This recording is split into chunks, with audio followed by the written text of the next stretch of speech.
Na Madžarskem in v Sloveniji je praznik martinovanja v sodobnosti posledica predvsem vinskega marketinga.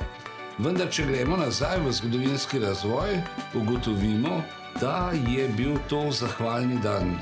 Se pravi, ljudje so praznovali, ko so imeli kašče bolj ali manj polne.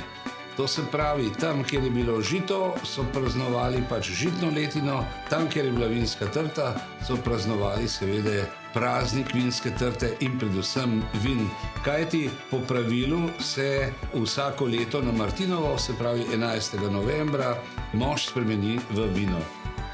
Oseba in poslanstvo svetega Martina povezuje obe državi na več načinov.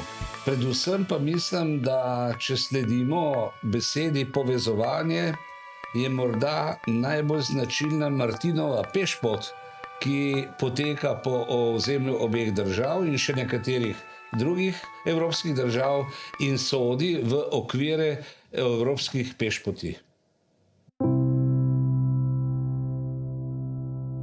Első vers, mely a bor szellemének ébredését a szőlő roncsaiból a feltámadáshoz hasonlítja.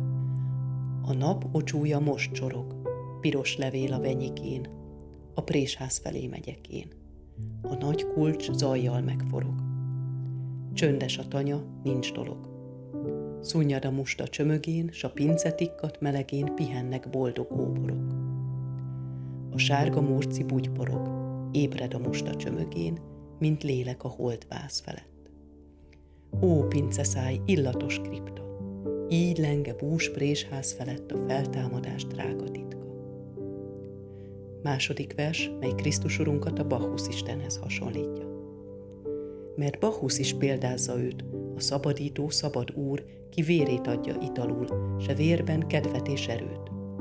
Azért jámborul kérjük őt, add italodat, Bacchusz úr, melytől az ember nem búsul, s áld máskor is e hegytetőt.